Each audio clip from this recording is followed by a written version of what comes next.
This is a move-by-move guide to help you reach 1500 ELO in chess. It's episode 10 of my speedrun that will end the moment I blunder. And today we have got 5 games. First, I'll show you how to punish 3 very common mistakes: pushing the f-pawn early on, overlooking in-between moves, and developing too passively in the opening. Then, I'll show you how to refute 2 very tricky gambits that can be extremely dangerous unless you know how to face them. Let's go. First game, we start with my favorite first move, 1e4. And they play e5. We go with the knight out, attacking this pawn. They defend it, and we bring the bishop out. We are in the Ruy Lopez. This is one of the most played chess opening. What is the idea? We are developing the bishop. And I've never seen this move.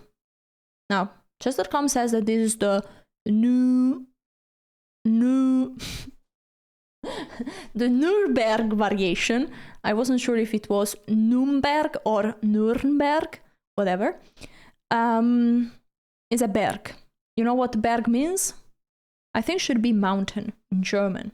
The mountain here is not that impressive, to be honest, because this pawn is stopping the knight from developing. There could be some fun tactics already by taking here and then taking there, but I don't think it works in this case. We might check in the analysis. I will just go simple. Castle, and I will follow up with the typical plan of the Spanish, which is to crush the center with the move c3 and d4. So we play the move c3. The bishop here is looking a little bit at this pawn, but that's not too impressive, to be honest. Okay, now this move must be a mistake. I'm looking at this knight sacrifice, and I must say, I just love it. But I know that I cannot blunder, so I have to be sure. So if the pawn would take, that would be simple. I give a check here, and I'm definitely winning material. What is my problem? My problem is if they take here in between. Well, then if I just take back, then they take, and I have this check. They come with the king here. I take this pawn. They come here with the king, and I don't have as many pieces to attack the king, so I would have lost a piece. So actually, the only thing that I can try to do is after knight here at this to give this in-between check. And to say, like, if you go with the king there, then I have a check here. The king comes there. But still, I don't have pieces. So I will play the move d4. It's a simple move. I'm going to attack this pawn one more time. The center is going to be opened up anyway. I take with this pawn looking here, and I'm not scared of leaving this pawn hanging. Not at all. Because first of all, I'm counterattacking this one, and also the king is in the middle, and the rook is coming on the e-file very soon. So I really don't like this. I'm taking here. The bishop is free to take my knight. If they want, I'm happy to go out with the queen. And looking at this rook, there we go. Now if the pawn is thinking, I give this check. And now this is very strong. Because I didn't sacrifice any piece to obtain this, meaning that the king is losing the possibility to castle. If g6, this is very typical, I take that and I win a rook. So this is a disaster. That's why the move f6, pushing the f-pawn, is strongly weakening the king forever. In some cases, for example here, if black is playing the move f6, you cannot immediately sacrifice your knight. This is a combination that works. But in the position we had it, it was not the same, because black was able to remove the bishop, and we needed that bishop for the attack. So now we take this pawn, the king has to move again, and I think I will give another check here to make sure that the king has to move again. The king doesn't have there is nobody that can block the check. I'm also attacking this rook. Okay, the king is going back there. But this leaves me with a fun check over here. Oh, I love this check. This is so precise because now I give a check with the rook. I could have also played that, by the way. And we got a checkmate as king. So I have a check here, but then the king runs there. I will actually not give a check. I will play just the move c4. Yes. And my idea is that I'm just threatening something huge. This check is threatened, but is way strong. I'm threatening mate, first of all. Yes, knight there seems like the only way to actually save the day for now. But the difference is that I can give a check. The king has to move. And then I give another check. Now the move d4, sorry, d5, comes with a problem I can already take. Open up the position even more. I also have a rook that can slide here, by the way, giving a very annoying check. I can also take this pawn. Yeah, I will take here. Giving a check. My rook is also joining again the party. We give a check here. And now I think we take it. So if we take it, the queen is taking, the rook is taking, and they take there. I don't like it. So I'm going to take here. And after queen takes, we take this pawn. Again, we are not really checkmating, but we are getting really close. So we take this, and the king is still wandering around the board, defenseless. The king is moving there. This leaves us with a very simple move, knight out. The idea is that my rook is just threatening check, plus winning the queen behind. So the queen will have to be moved again, or the king will have to be moved, but now I can take this pawn. And after knight takes, I take here. They're just either getting mated or losing even more material.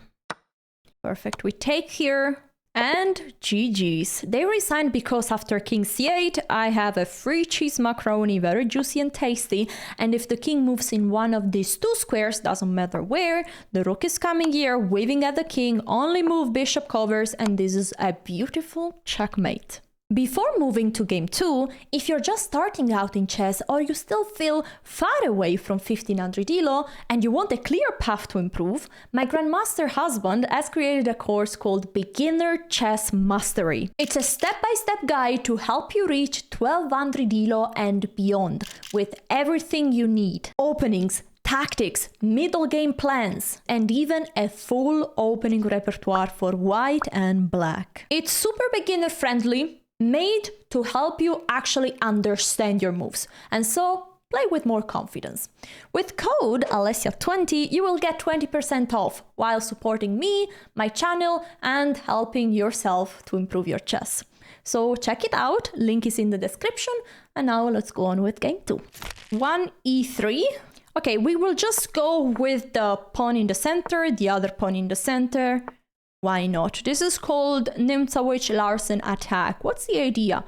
The idea is that if we go with the knight simply out there, they want to pin this knight so that the pawn is unprotected. So I will just develop the bishop first, this knight first, develop the king side first, and then I will take care of the queen side. I have no hurry to bring this knight out here, so I avoid their plan once for all. The knight is attacking this pawn, and now I know that this move is actually very interesting. Usually you shouldn't go out with the queen too early, and you shouldn't go out here with the queen because it's blocking the bishop from going out. But my bishop is already out, and again, I want to delay a little bit this move so that I don't have a problem with this pin. So I'm stopping all their plans. Now they might castle, I'm ready to castle, and then I will go out with the knight. Maybe I might even go for the move e4. This move is good if the knight cannot have a stable home on the center of the board. And can the knight do that? I think the answer is no. I will go for this because after that move I have the move c5, kicking knight again. Only square for the knight is to go there, and then I will bring my bishop here. And I am trading the strong dark square bishop. Now, if the knight doesn't go there, we'll have to go there, then it's for sure a success. We can definitely be happy about this pawn push. In general, you don't want to push this pawn if this knight here is staying there. Now we play this, the knight is coming here. Now we take it, a free cheese macaroni, and we don't complain about it. Subscribe and this will happen also to you. And please take the knight, huh? Okay, they give a check. We can cover with the knight, with the bishop. We will just cover with the knight, so we bring another piece to the game. We take here, and maybe I will show you the Greek sacrifice or maybe not, because they took here. Now the rook is under attack. I might just show you a checkmate. So how do we do it? We will go with the queen here. We will not even castle. We are going to threaten mate there. And if they push this pawn, now all the light squares are very weak, so we will sneak in with the bishop and with the queen. We want to give checkmate on g2. And I don't see any way to stop this. Okay, this is a way to stop it. It's time for me to castle, because I don't want this pawn to be unprotected. Absolutely. And so if they take, I will take with my bishop. I could also take with the pawn, but with the bishop I'm threatening mate, so why not? I will bring my rook to the game, why not? If I'm able to bring a rook over there, that would be pretty fun. I think this move is a mistake, weakening this king even more. Now I might have this in between move. If the queen is taking, is mate, checkmate. If the rook is taking, then this pawn is hanging. So hell yeah, I'm taking that pawn. They take with the rook, we take here, giving a check. If the rook is covering, the bishop is snapping it. The king moves there, not a big fan of that move. I have a way that trades all the pieces. Bishop here. The knight has to take, the pawn takes, the rook has to move, I take the queen, the rook takes. But do I have even better? And I'm thinking about the move e4. Only thing I have to be careful is this rook coming there. And since I want to avoid trouble, I will go for this. Because after rook there, they could even sacrifice the rook and then try to go for some discovery check. So I don't want trouble. I just want a winning position with an extra piece. And here we get it. So we take the queen. How to convert this endgame? The easiest way is to try to create a pass pawn. So I'm going to run with those pawns. At the same time, by running with these pawns, I'm also activating my rooks. My rooks are having a purpose. Here they have just one threat, try to attack this pawn, but I have a very simple defense with one rook or the other, so that's not a problem. Actually, you know what? I will even not defend it with my rook, but I will just push this pawn so that my rooks can do other things. And in this case, they want to support the pass pawns. Taking with this rook so that the other one can maybe join. I can trade a few rooks. This is a weak point for a long time. I will go here. I'm now threatening to trade yeah, all the pieces there. This pawn is lonely. I will definitely go here, threatening mate. Wrong pawn to take, because this is just a beautiful checkmate. GG's. e4, e5. Knight out, we protect this pawn with the knight, and they go Italian game. I love the two knights defense. I'm inviting the fried liver, and attention, knight here is a very natural move, but it is a mistake. Yes, because I now have the brilliant knight sacrifice. What's the idea? That after knight takes, I go with the fork and I win back the piece. And by doing this combination, I don't win material, but I won something more important. Either the bishop pair or control over the center. Depends what they will do. White has a few options. The best one is to recapture, but there is one that looks tempting, but is actually wrong. And is to sacrifice the bishop to give a check here. What is white idea? White says like, okay, if I take after the fork, I'm gonna lose anyway a piece. So why don't I sacrifice it first to make your king weak? Well, in theory, that's a good idea. In practice, that's a mistake, because my king is not gonna be weak and I will be able to get full control over the center. This move is the second best move. The first best move would be to go with the bishop here, and the idea is that you're keeping the bishop. You're not giving away the bishop, but you are giving away the knight. Now after this, material is equal, but I have two strong bishops that are very happy to join the game. I can go maybe for long castle and then attack the king on the king side. D3 is a very normal move. I will go with my bishop here. I am pinning the knight. The king is castled, and I smell a blunder here. This pin is deadly, especially if the knight can come here, attacking this knight one more time. And this looks horrible. Well, not really. No. There is this knight that can come here, defend a few more times this other knight. So it's actually all right. But knight here is the only defense. h3 is a blunder. It seems like you're attacking the bishop, meaning that if the bishop moves away, you're pushing this pawn even more, kicking the bishop for real. But I have an in-between check. And now that the pawn is taking, the queen shouldn't take, this pawn is hanging. Oh, and I just resigned. Yeah, look at this. It's minus already 2.4, 2.7, 2.8. GG's. Another black. We play e4, e5. We want to get to 1500 ELO. We are in the Scotch game. Ooh, Scotch. Ooh, wait, this is the Goring Gambit. I hate this opening. And we gotta be very careful. So this is gonna be very, very important. So we can take this pawn. This I know. But now what is important is we have an extra pawn. What is their counterplay? Why did they give the pawn away? Usually what they want to do is to push the pawn here.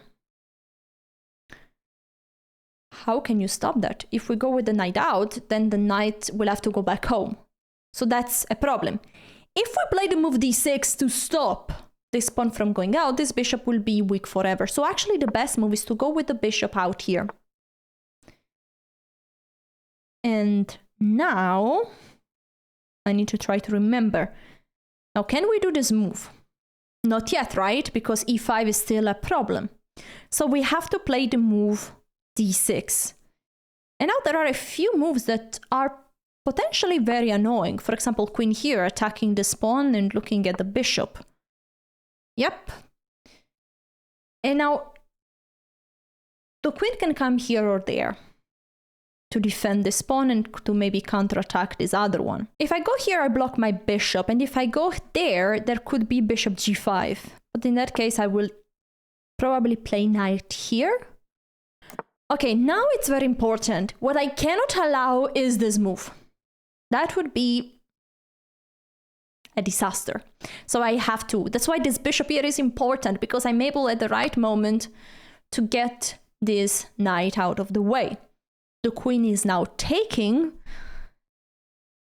and the position is still complicated because this pawn is under attack. But we might simply, finally, be able to go out with the knight. And after bishop here, we will just develop the bishop and ignore the fact that we end up with double pawns. Yes, I think that's the right, one of the ways to play. Now they're sacrificing another pawn. What is this? I don't understand it, because I will just take because I have to take. And I'm ready to castle. So now I have 2 extra pawns and I'm ready to castle, and I will as soon as I can. And the only way, yes, this move is somehow try to win back the pawn. Now I would have 2 possibilities, pawn pushes or castle. Now, pawn pushes is trying to keep the second extra pawn as well. And might be a good idea, because if I can keep it, then I have a very good position. If I can play this, and then at the next move I will be able to castle, then I'm doing really, really well. So we go for it. We believe. Sometimes if you don't see an attack of your opponent, you shouldn't be scared. And worst case, you learn something new. So if we are always scared, then we have never a chance to test our calculation. So here, what is important before playing that move is to calculate all the possible moves that white could play. Now, with knight here, they are attacking this pawn twice and this pawn twice, but this pawn is protected already twice. And this pawn can be protected twice by the move castle. Bim, boom, bam. Calculating a few tactics. After this, I just win 2 minor pieces for a rook and a pawn, so that's all right. And now this pawn can be easily protected a third time by the bishop. And they don't have aggressive moves anymore. So I think the Goring Gambit here was a failure. We managed to defeat it. But we didn't win the game yet, so we relax here. But step number 1 is completed. The queen is moving, is looking at this pawn that is well protected by my own queen. So I'm not really worried about this. The only problem could be that the queen is looking at this pawn, but that pawn is right now protected by the king. I will just go with the bishop here. If the knight is moving, I could even block, brutal force the attack of the queen by going backwards with my bishop. And if not, I'm just completing the development. I need to bring this rook to the game as well. And then I might think about how can I improve my minor pieces. Ideally here, I want to try to trade the minor pieces. If I can, I will have a winning position. So let's try to do that. As you can see, actually, I think the idea of my opponent is very smart. They are playing against my h6 move. It's now not simple for me to play h6 because then after the knight moves away, then this bishop is coming to threaten the pawn. This move gives me an opportunity, which is to play queen e5, looking at the queen and looking at the rook. Trades are good for me, but there is the move bishop f4. The rook will be protected by the other rook and my queen is under attack. So I'm not gonna play that. I will rather play the move knight e5. I'm attacking this bishop and slowly improving my minor piece. This knight has now a double purpose because can be attacking, but can also be defending. Bishop there is a strong move. If there is one minor piece that I would love to trade, it's exactly this bishop because it's really hard for me to get to that. Now, if I take here, this bishop is gonna be a monster, and I really don't want that. So I will wait. At any point, I might be able to make something like this. Now I can't because it's just a free piece. My pawn is not protecting because the rook is looking at the queen. I will just play this move, I think. Yes. The reason is that I'm defending the knight. I'm very happy if they trade like this. And in the future, I will try to get more space by maybe pushing this pawn, attacking this bishop. What I want to try to do is to play this move and take this bishop.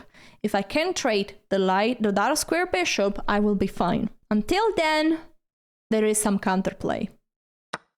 Okay, thank you. This makes my life a little bit way easier because now I'm happy to trade everything, whatever. The queen doesn't want to trade, but I will insist with some trades. I'm looking at this knight. And most importantly, I'm looking at this move. Uh-oh, this is a bad move because now I can just snap this beautiful knight. So we have an extra piece. And now we'll lose my knight to help checkmate. Knight here. Now I will use one tempo to just defend this pawn since my knight cannot really go forward. Okay, I'll push this pawn. It's time. I was thinking of this move already before, and maybe it was better to do it before because after this I'm going to take with the same rook that I moved the move before. But it's still very strong. I'm opening up the king even more. We take with the rook. And now we'll just sacrifice this knight. I think this... I haven't fully deeply calculated. No, I have actually. Because after pawn takes... rook takes. If the king comes on this side, I just give mate. If the king comes on this side, if the king goes there...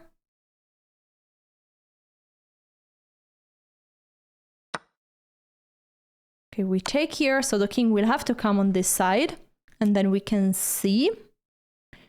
So if the king goes here, I have a check. The king cannot go there, so the king has just two squares, either up or down.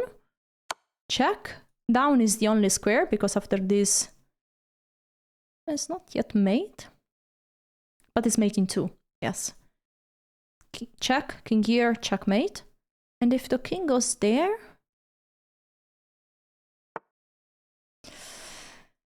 Right, this is a mistake. Bim, boom, and bam. Ooh, I had 58 seconds. GG's. No blunders for this game. We actually had a beautiful, brilliant move. And the idea here is that the most resilient way to defend is either to sacrifice the queen or to go on f1. Here what I calculated was check the king goes here. And here I wasn't sure, there are still so many checks. This check makes lots of sense. And after here, either check here or check there or rook here. These were the moves that I was calculating. Apparently this is mate in 8. But this check looks great, because if the king comes there, this is just checkmate, checkmate. And if bishop here, we win a piece.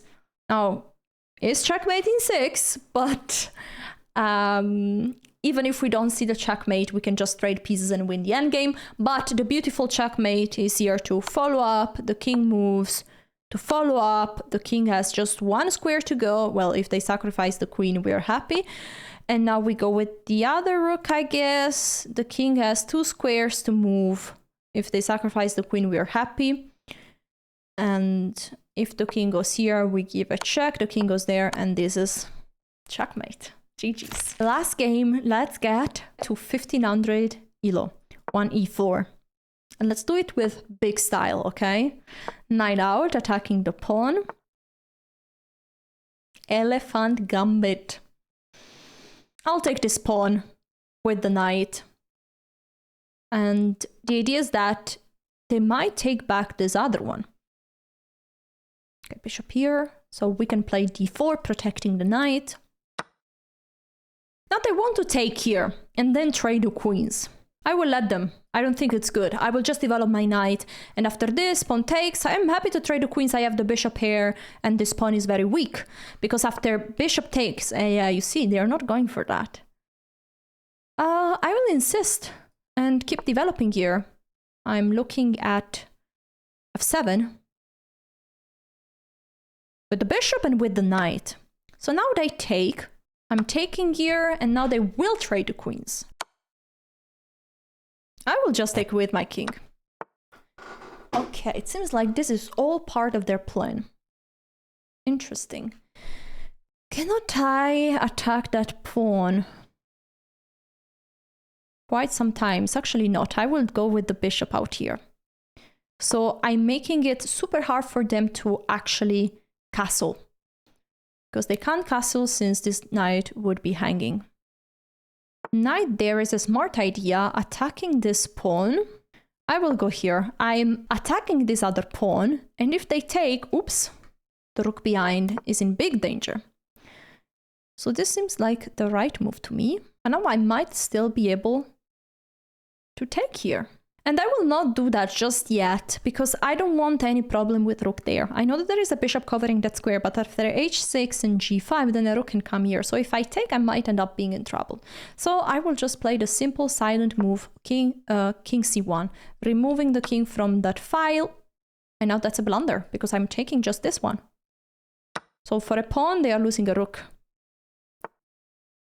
Yep. I think we can be happy with it. There we go. Okay, so winning with an exchange up is not a simple thing, especially if you don't have active pieces. So I'm playing the move b3, which this move is very smart because it's covering all the squares where this knight can go. And I will go with the bishop back, maybe here or there. This seems more solid, protecting this pawn. The bishop is protected, the king is coming here. I have to bring my rooks to the game. If I don't play with my rooks, my position is gonna be bad. Now they want to probably try to, they would hope here that I would take, but I will never take that pawn. No, and I'm activating my rooks. Need to play with all my pieces. If not, I don't really have an advantage. I need to show them the advantage. So the rook is moving. There are no, oh, there is a threat. There is a threat. So I might just move my king, my little king, behind. Making sure that there is no pin anymore. I will never take there, as I said, even if. Because if I take knight takes this, oh no, it's protected by the bishop. So I will never, ever, never, ever. Never ever. I will go with my rook here instead, looking at this pawn and looking at this other pawn. This is fun. They take here. I will take back like this, still covering all the squares with my pawns, so that this knight is not moving forward. As you can see, this is a mixture between containing my opponent and going forward for my plan. Knight there is a very smart move, is defending this pawn. I will just bring the other rook. I want to try to give a check and to trade the rooks, and by giving that, my bishop is looking at the knight. So this is a very serious threat that I need to address. They're moving the king away, but I will still slide my rook here. Happy to trade.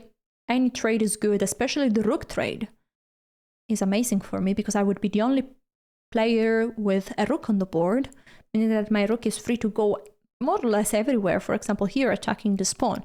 Right now I cannot simply go there. And the good part is that there is no way that this rook can move, plus keep this knight protected, because the square is controlled by the knight and the square is controlled by the rook. So we are trading pieces or winning material, and we are winning material. I'm going to snap here, and their idea might have been that after this it seems like, oh, two pieces are skewered. Okay, they're not even doing that. Looking at this pawn that is protected, so I will play the simple move h3, sending this knight back where it was. All right, other free cheese macaroni, why not? And GG's, game abandoned. No blunders also for this game, but apparently one miss. Bishop c4 overlooked the possibility of this move. Interesting. What happens if bishop g6? Well, I can just take the bishop, makes sense, and after g6 I just go with the queen back where it was.